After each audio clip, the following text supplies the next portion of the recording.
میں ہوں رضوان ملک اور آپ دیکھ رہے ہیں سٹار پاکستان۔ عورت مارچ کے پیچھے کون؟ سیاستدانوں کی پراسرار خاموشی۔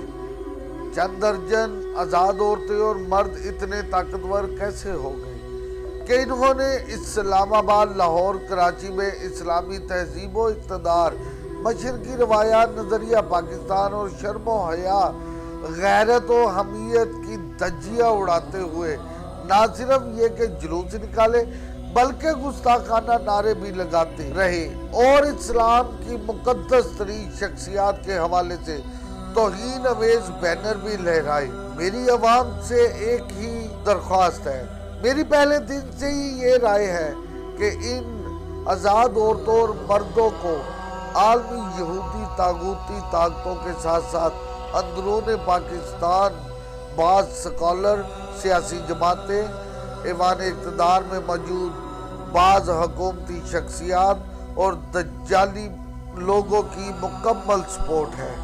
کون نہیں جانتا کہ 8 مارچ کو لاہور میں ہونے والی عورت مارچ کی آڑ میں رسول مقبول صلی اللہ علیہ وآلہ وسلم اور حضرت عائشہ صدیقہ کے حوالے سے گستاخانہ بینر لہرایا گیا۔ دجالی ٹولے کی اس شدید گستاخانہ حرکت کی نہ صرف ویڈیوز سوشل میڈیا پر موجود ہے بلکہ کئی اخبارات نے تصویر کے ساتھ ان کی رپورٹنگ بھی کی۔ عورت مارچ کی آوارہ گروہ کی اس کفریہ حرکت کے خلاف پاکستانی قوم میں سخت غم و غصہ پایا جا رہا ہے۔ صرف یہی نہیں بلکہ 8 مارچ کے دن ہونے والے عورت مارچز میں ہم جنس پرستی کے نعرے بھی لگائیں گے۔ حکومت کی سرپرستی کے بغیر اتنا سب کچھ ہوگا؟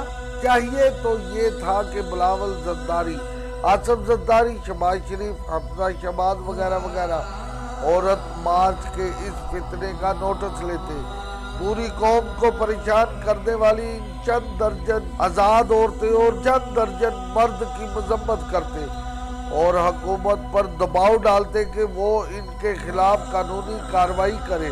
لیکن زرداری خاندان ہو یا شریف خاندان ہو یا دیگر سیاستدان کی کسی بھی عورت مارچ کے فتنے کے خلاف عوام کے ساتھ کھڑے ہونا گوارا ہی نہ کیا، بلکہ زرداری خاندان کی چشم و چراغ بختیور زرداری بھٹو نے تو اس فتنے کی سرکردہ عورت کے حق میں بیان جاری کرتے ہوئے کہا کہ میں عورت مارچ کی خواتین کے خلاف چلنے والی نفرت انگیز مہم کی شدید مذمت کرتی ہوں۔ عورت مارچ ایک بامقصد مہم ہے اور جھوٹ کی بنیاد پر اس خوبصورت مہم کو روکا نہیں جا سکتا۔ بختیور زرداری کے اس بیان جتنی بھی مذمت کی جائے وہ کم ہے، اور سچی بات یہ ہے کہ عورت مارچ کے دجالی فتنے سمیت پاک سرزمین پر موجود دیگر فتنوں کو بھی اگر راستہ روکنا ہے تو پاکستانی قوم کو ایسے خاندانوں کو سیاست، ایسے عناصر کو حکومت،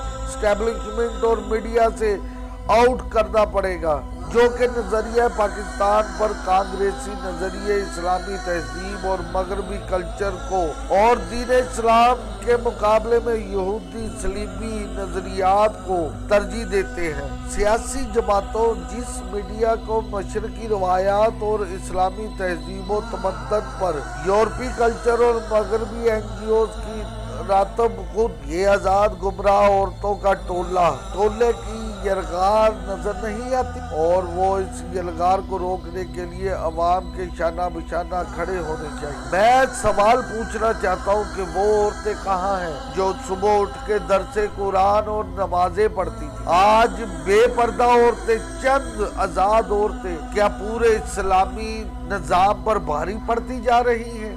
نہیں، ایسا نہیں ہو سکتا۔ مجھے یہ بتایا جائے کہ میرا جسم میری مرضی کا مطلب کیا ہے؟ میرا جسم میری مرضی کا مطلب یہ ہے کہ اگر کسی عورت پر کوئی مرد، کوئی خاندان تشدد کرتا ہے تو اس کے لیے قانوناً بل پاس ہے۔ اسلام میں جتنی عزت عورت کو دی گئی ہے آج تک کسی مذہب نے اتنی عزت سے نہیں نوازا۔ اسلام میں یا تو ہماری مقدس جگہ